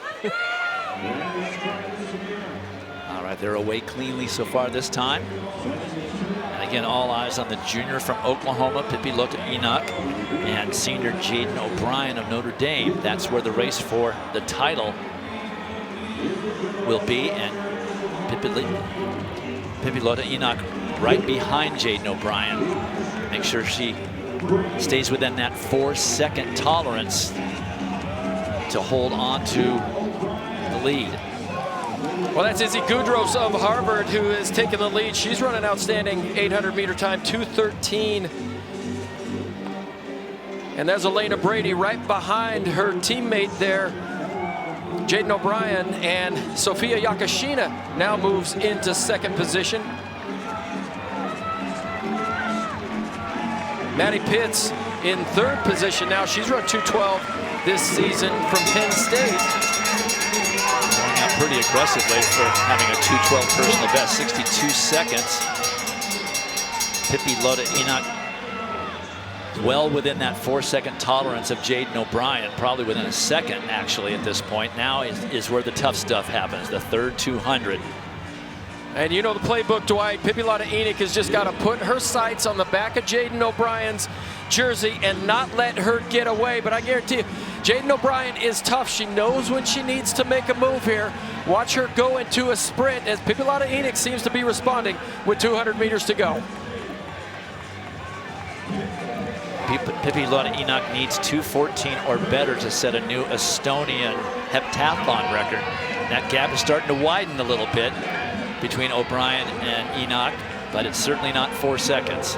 Well, Jaden O'Brien's really given it a great run, certainly, as she moves to the outside now into 2nd position. She's had a fantastic meet as she's kept pace with Pippi Lotta-Enoch all the way. I just don't think it's going to be enough today. It looks like the 2023 heptathlon champion is going to come back and win another one.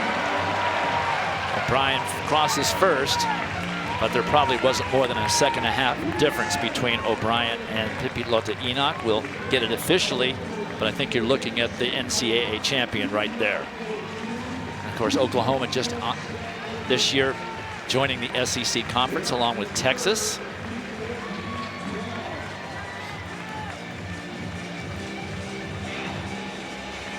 Well, as we wait for the points to come up, it looks like Pipilata Enoch is going to score 62.85, and she will not get the Estonian record, but she will move into the top 10 all-time list behind a young lady I got a chance to coach, Jackie Johnson at Arizona State University. But look at the guts and the determination here by Jaden O'Brien. Jaden O'Brien is going to go 62.27 on her overall score, but no short of guts here, no short of effort. And Pipilata Enoch will win her second heptathlon NCAA crown in 3 years. And Sofia Yakashina, the freshman, in this the whole way through. She was not thrilled with her first day performances, but she came out here, performed at a very high level, and will finish in 3rd place as a freshman. I guess it's official. She now knows that she's NCAA champion in the heptathlon. Well, it's always a little interesting when you're down there and you don't see the numbers like we see them up here as an athlete, and you have to wait for them to put it on the big board. All right, we will get the point totals and the finishers when we come back on the other side, getting ready for the 5,000 meters. The next track final before the 4x400 relay, and we'll be joined by a special guest up here in the booth.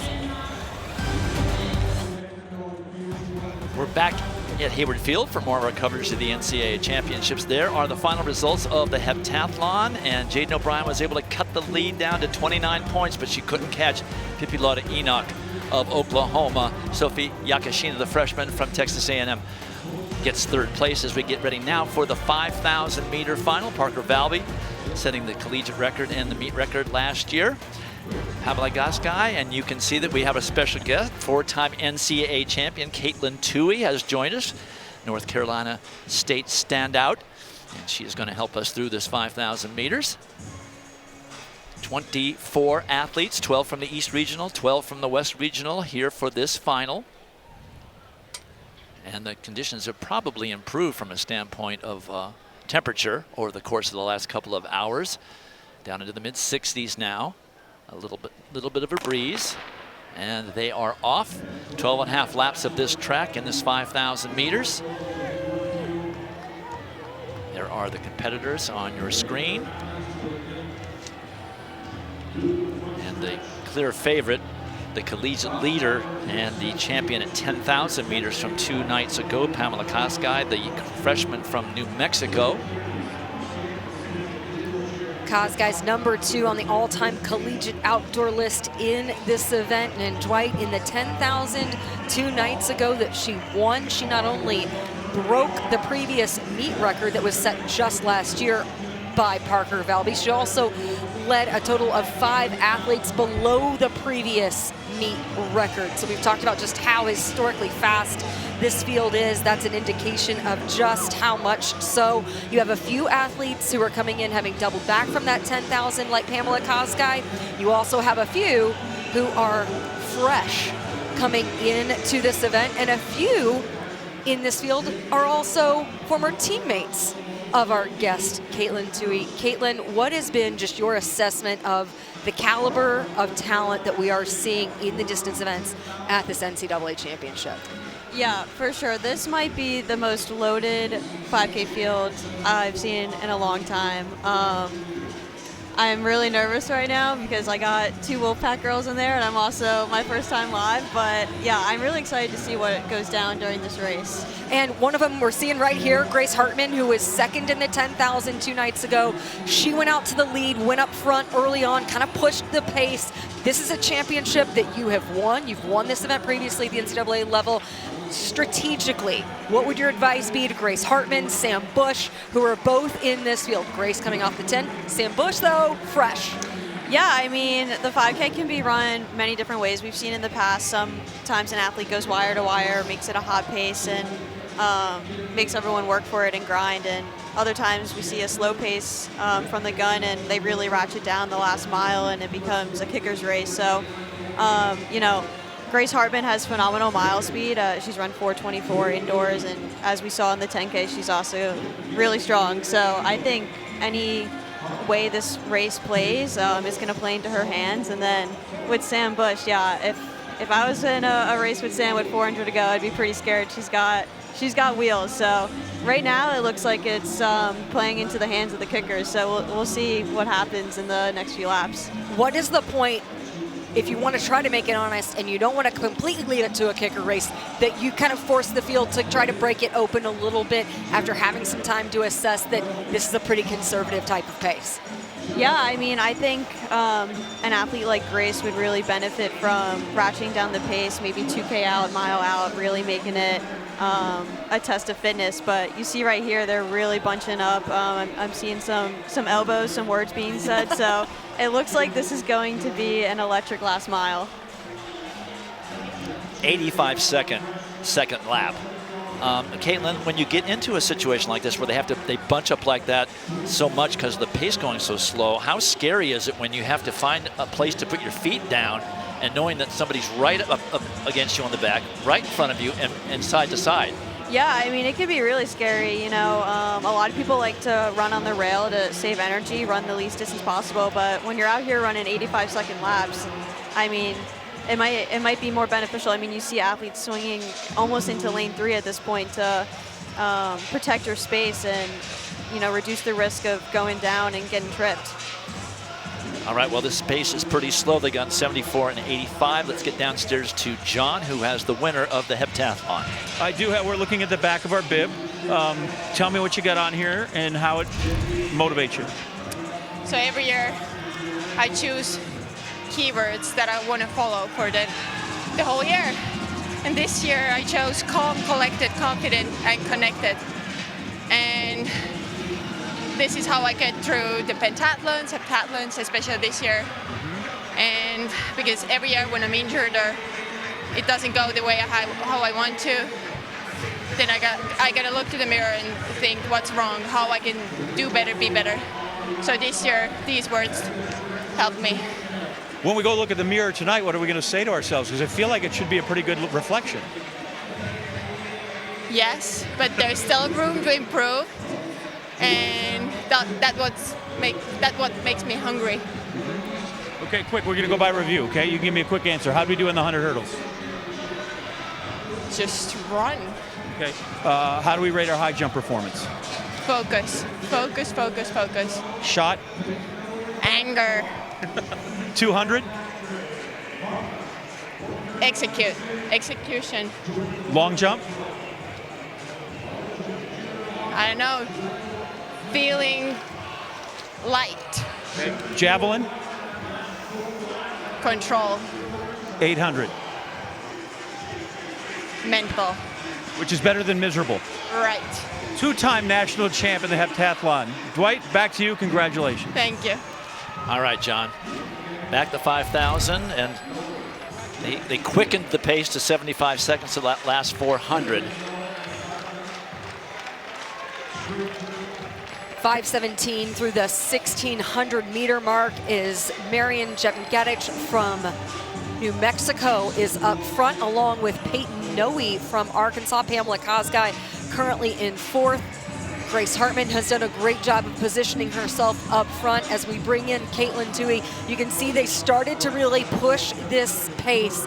Now you're starting to get a feel of the rest of this field. Kind of give me your assessment of who is in best position at this point of the race. Yeah, I mean, if I was in this race right now, I would love to be where Peyton Noe and Sophia Kennedy are, just right on the shoulders, out of trouble, and ready to cover moves. I mean, when they're running, you know, 85s and then pick it up to 70-second laps, you want to be in a good position so you're not wasting energy on the outside trying to cover all the moves. They just went 75 seconds and then 72.7 pace. As you take a look at the field right there, you mentioned Sophia Kennedy of Stanford, who is right there in the mix of it. Had a chance to talk to her coach, JJ Clark, today. Sophia has that white top, black bottoms, great perspective there on the field. And he said that, you know, progress is often not linear, especially in distance running, but Sophia Kennedy has had very steady growth and improvement, really not just with the times, but how well that she's competed, learned a lot indoors about positioning herself in championship racing scenarios. How big of a growth point is that in a collegiate career, Caitlin, where you're not just chasing times, but you get to the point where you know how to make moves in races, you know that race instinct, you can trust your gut, you can cover moves. Yeah, at NC State we say you want to have a lot of tools in your toolbox, learn to race in different ways, and that's what championship racing is all about. It's not necessarily who has the fastest PR. It's, I mean, it's the simplicity of the sport. It's who crosses the line first. So, yeah, getting in uncomfortable environments and, you know, racing tactically in different ways is really just going to benefit these athletes as they prosper throughout their career. So the quickening of the pace has helped spread the field out a little bit, but still they're pretty well bunched together, all 24 athletes within 10 meters. We're coming up on 6 laps remaining. Let's step aside for a moment and wrap up the high jump. Bar at 6 feet 5 inches. Elena Kulichenko, the senior from Georgia, has been flawless all the way through. The 2024 Olympian who tied for 7th in Paris. And clears another bar cleanly on the first attempt. And still needs to move back. She's just missing with those lower legs. But that is the winning jump. 10 more points for Georgia. 39 points from field events for the Georgia Bulldogs. The hammer, the javelin, shot put, high jump, and triple jump. It has really been a balanced attack. More field points than track points for the Bulldogs as we get back to the 5,000 meters. 5.5 laps remaining in this race. It's the 2 New Mexico Lobos up front.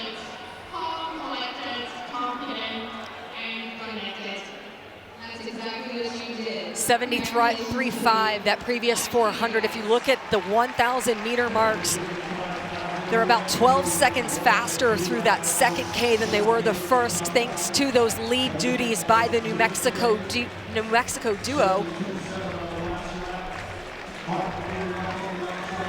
Grace Hartman looks like she's in fantastic positioning right now. Caitlin, you watch her train alongside Grace and Sam Bush. You saw her performance at the 10,000 2 nights ago. What is the strength of Grace Hartman at this point in the race, and how motivated is she coming off a Thursday night? Yeah, I know Grace remains super composed under pressure. I mean, if you look at her, she looks super smooth, eyes up, checking her space, and you know, she came here ready to go. She was a little disappointed after the 10K, getting runner-up, but you know, she went to Hobby Lobby today and decorated her spikes. She's got a little sparkle on those 3 stripes. So yeah, she's ready to roll. I talked to her before the race and she was really excited. And then, you know, Sam Bush, she wanted me to give a shout out to Shark, her cat. He's here today. So yeah, the NC State girls are just here to have fun and, you know, bring some hardware back to Raleigh. All right, Caitlin, as we get ready to wrap up this race with just a couple laps to go, tell us your plans for the outdoor season, what's next for these weeks ahead, and when we'll see you on the track. Yeah, I'm actually racing in Portland tomorrow, so as I cheer on the NC State girls today, they'll come to Portland and cheer me on tomorrow, and then me, Sam, Grace, and former NCAA champion Ellie Hennis are all going to head to Park City and get some altitude training in, and then we'll wrap the summer up with a few races in USA, so I'm looking forward to it. Go figure, you guys are all traveling in a wolf pack together, right, for the outdoor season? Yep. 15:57 pace is what they're on right now, so this is going to be a very quick last couple of laps, I'm assuming. The Lobos still up front controlling things from there. Lots of athletes still in this race because of the slow pace. Grace Hartman now into second. Iska Shalangat, the freshman from Oklahoma State, is right there next to Kazgai. Peyton Noe having trouble finding places to put her feet down. She's very, very close to Hartman on that rail. You can see there was a little bit of contact there. Marian Jepingetich had to get her arm out, had to extend that for Pamela Kazgai so that she could find room to run. It is really bunched up right now. Everyone has to cover every move that is made, and someone down this backstretch is going to need to break this race open and start to get some separation. 73.8 was that last 400, so almost 2 seconds quicker than the previous lap.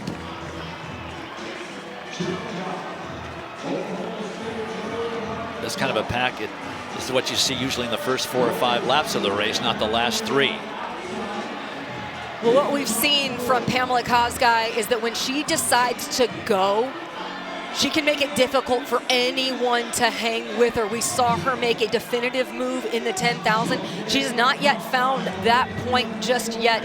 Peyton Noe is stalking. We have seen a fantastic kick from her in championship racing. You can see she's really digging in. She is such a tenacious racer. She really gets in there and can grind it out and be really gritty in these types of racing situations.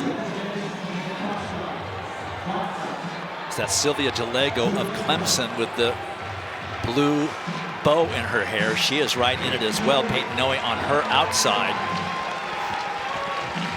2 laps remaining. You just can feel that something's going to happen soon. Peyton Noe looks incredibly threatening at this point. Another 73.8 second 400. She is one who rises up to the level of championship races. Her coach, Mark Burns, calls her a gamer. I just think that's a very dangerous looking configuration of a pack with so little racing left to go.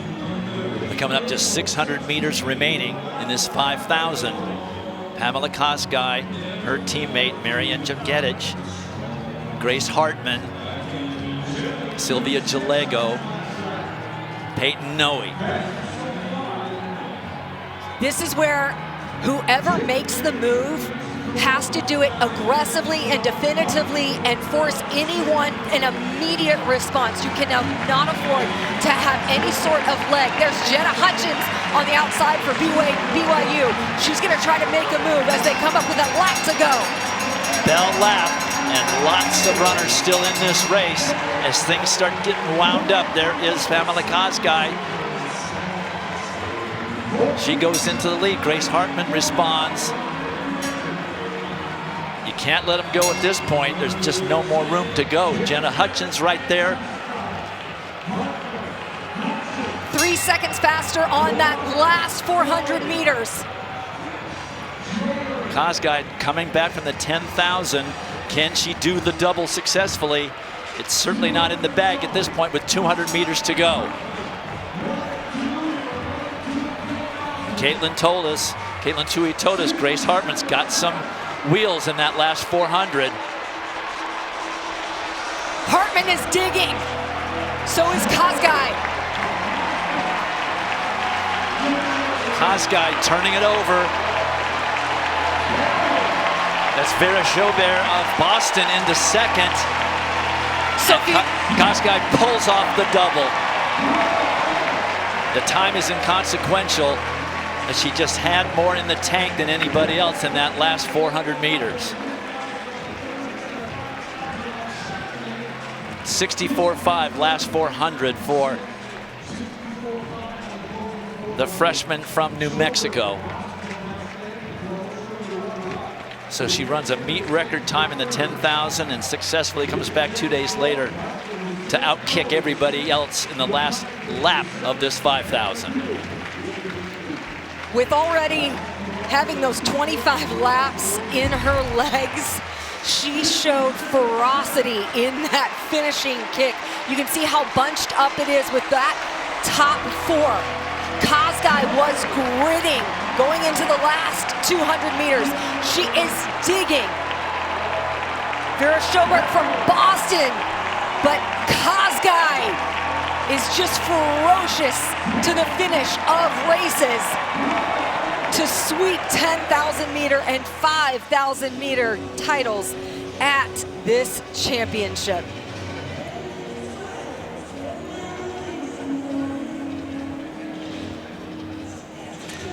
Caitlin Tui rooting on Grace Hartman. For a while there, it looks like she had a move to make with about 100 meters to go, as she ends up in 5th position. Kosgei wins it. We want to thank Caitlin Tui for coming by and helping us out with that 5,000, giving an insight on her North Carolina State homies. Sophia Kennedy of Stanford there third, Marian Shipketich of New Mexico. So New Mexico goes first and fourth, and Peyton Noe down to 6th place. All right, only one more event left on the program. 2025 NCAA championships are almost over. The 4x400s are next when we return to Eugene. Well, there is lots of joy in winning here in Oregon. Doris Lemon-Goulet with a sub 9-minute performance. Sophie O'Sullivan, Aaliyah McCormick, their parents and girlfriends and boyfriends, and there's Savannah Sutherland of Canada and Michigan, setting the collegiate record in the 400-meter hurdles. We have one more field event left to show you, and Dan's got it, the women's triple jump. All right, let's put a bow on this women's triple jump. This is Winnie B., the junior from Texas A&M. This is her 6th round jump. She led this competition from start to finish. And here she is taking her swan song jump. She comes down the runway. She's already got the competition wrapped up. And she would bounce one out just over 45 feet, 1/2 an inch. That wouldn't be better than her first round jump, but she will come away with the victory today. As you see them being escorted, the San Jose State Schustrand will be second, Auger Dwall from Oklahoma third. But I'll tell you, somebody who's not on this panel is Skyland Townsend, the freshman from Georgia. She would finish 6th and score 3 points for the Georgia Bulldogs. And Coach Carroll will say every point matters. Well, it certainly did today. 22-point lead going into the final event, and Georgia has a team in this 4x400 relay.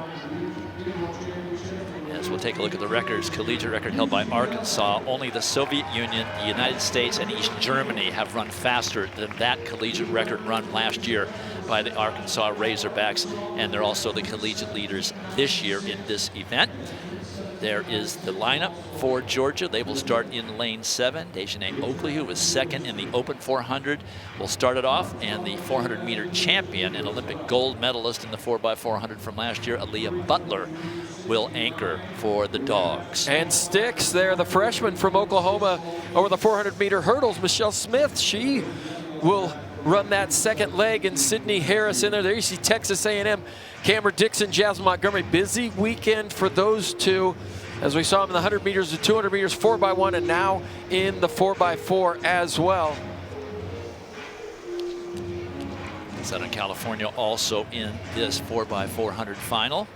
South Carolina is a scratch out of this race, largely because I think Jamisha Ford couldn't go. A little bit of a problem after she crossed the finish line victorious in the 200 meters. For USC there, that first leg is going to be Yemi Mary John.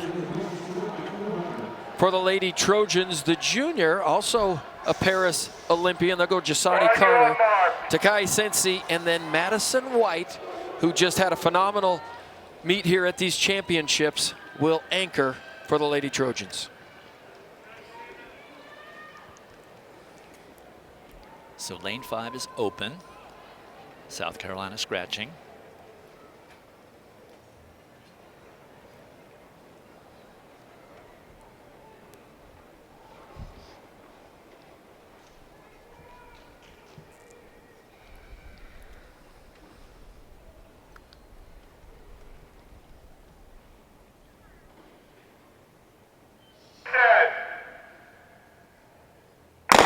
From the inside, UCLA, Miami, Iowa, then Duke, an open lane, then Arkansas, then Georgia, USC, and Texas A&M on the outside. 3 turns staggered. These leadoff runners will stay in their lanes all the way. When they hand off, the outgoing runner will stay in their lane through the full turn and then break for the pole on the backstretch. Well, Arkansas just continues to load up with 400-meter runner. Sonaria Butler goes for Arkansas. She'll hand to Kayla Davis, the junior. Interesting, though, that lane 5, when that's empty, boy, that just opens up all kinds of space on that back straight. There is Dejanay Oakley running extremely well for the Bulldogs. Georgia can really just hammer the entire field of teams by winning this 4x400 relay. They hand off first, followed by USC. And USC going out very slowly. Jasani Carter not really moving it at all. For Georgia, that is Michelle Smith, who scored for the Dogs in the 400-meter hurdles. Arkansas, that is Kayla Davis.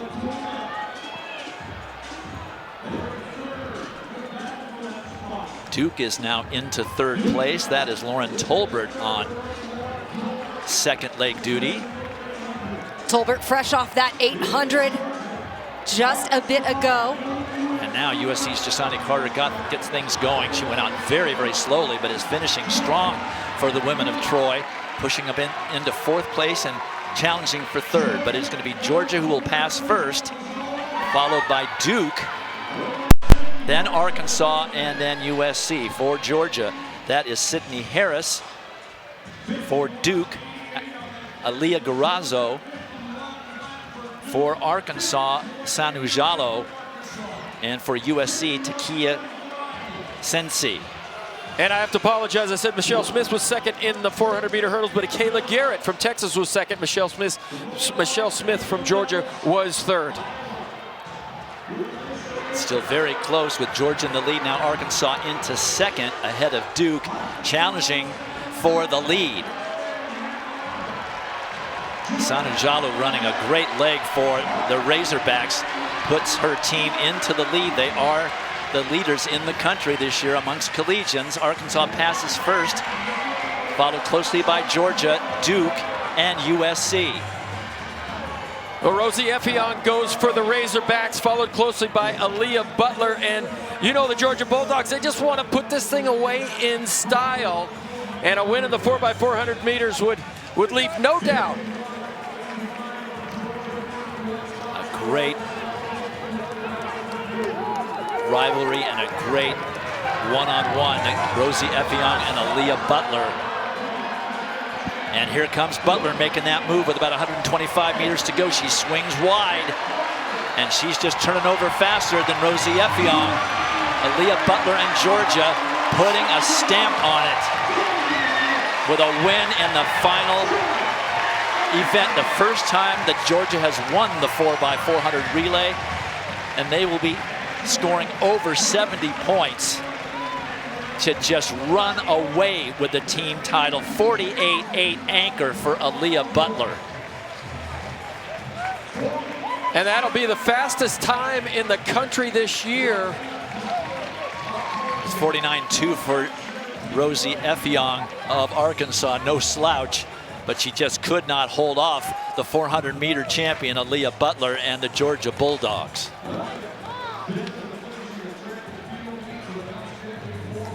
Well, there was no faltering by Georgia this entire day. Here's the final exchange. Arkansas got the stick first.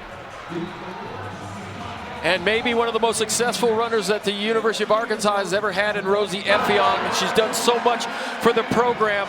But I'll tell you, in the 400 meters, you don't shift gears very often unless you have just next level talent and ability. And look at Aaliyah Butler. She just decides to make a move with about 60 meters to go and flies by Rosie Effiong and leaves absolutely no doubt who the national champions are this year. Not only the 4x4, but the team.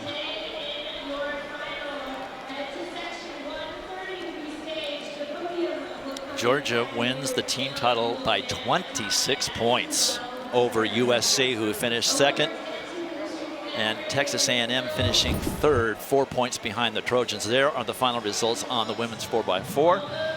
That is a collegiate leading time by Georgia.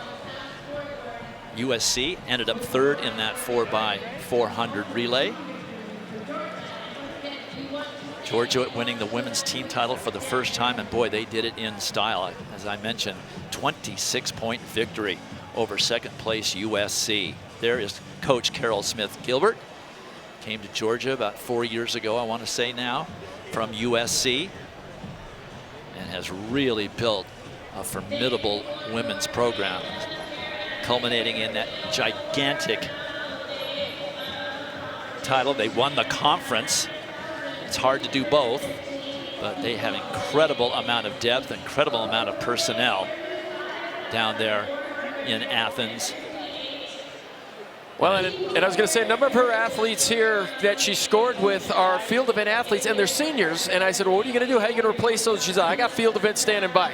Trust me, I'm going to reload with some more field events, because she knows scoring in those field events make these championships just that much better. But there you see Coach Carroll, just such a fighter, formidable opponent to anybody here in the country. And it's not just how strong she recruits, which she does very well. It's how strong she develops athletes too once they get to her program. When you look at just how incrementally and the leaps that her athletes have had under her coaching within her program, the staff that she's built there, just such a deep and complete track and field program.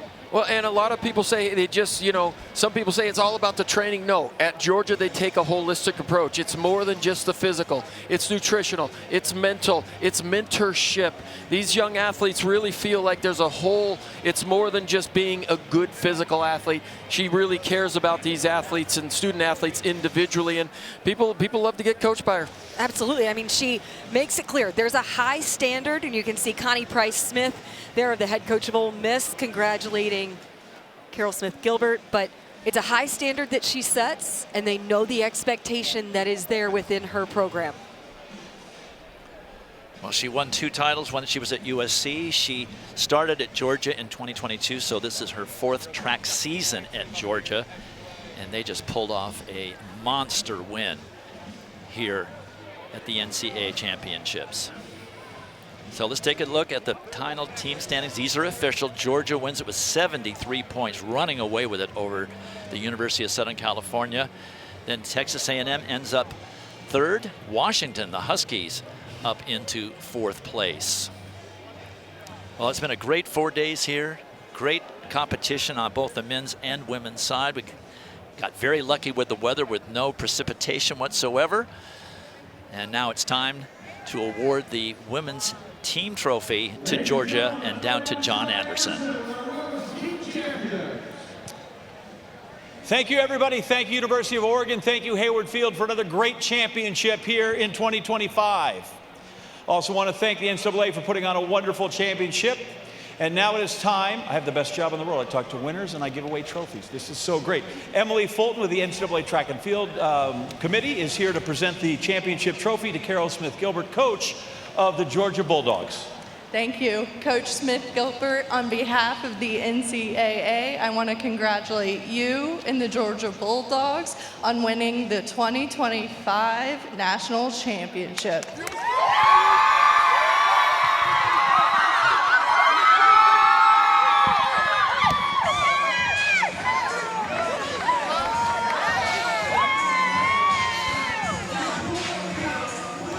Yeah, give it to them. You came in here today with 6 scoring chances and put up 40 some odd points.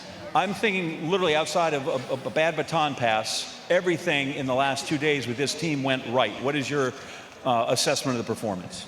Well, not quite everything, but it was an amazing performance. We had a goal last night to get between 35 and 40 points today. Our field events came through, running events came through. We've been working for this moment the whole season. You turned around just before we went on here and you said, I'm proud of all you girls. Why? I love these kids. And they teach me more about me than I teach them about anything. And they work so hard, and they believed in themselves, and we did it. And did it really impressively. You won 2 championships at USC, and you left that situation. Why was Georgia the next place for you in your career and to build this program? God chose me to coach, so God sent me there. And President Jerry Moorhead supports our program. Josh Brooks is a track fanatic. He likes track more than me.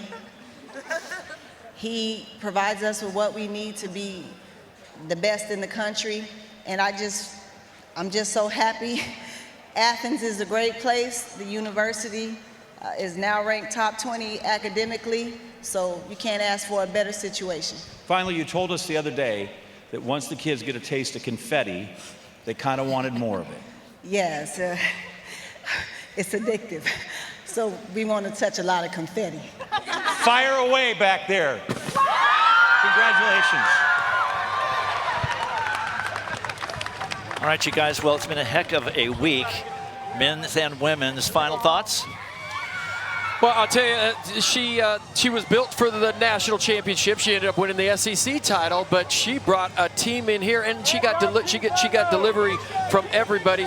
But USC, look at that program as well. First on the men's side, second on the women's side. Quincy Watts came to play as well. But congratulations to the Georgia Bulldogs tonight. Laura? The incredible domination of Doris Lemon-Golay going sub 9 minutes in the steeplechase. One of the most dominant races that we have seen. Such an incredible performance. I think that just all around the performances, the competition has been one of the best meets that we have seen in recent memory. Well, I couldn't agree more. Amazing performances on the field and on the track as well. Once again here in Oregon. Congratulations to the NCAA Outdoor Champion Georgia Bulldogs, as well as the 21 individual women's event champions from here in Eugene.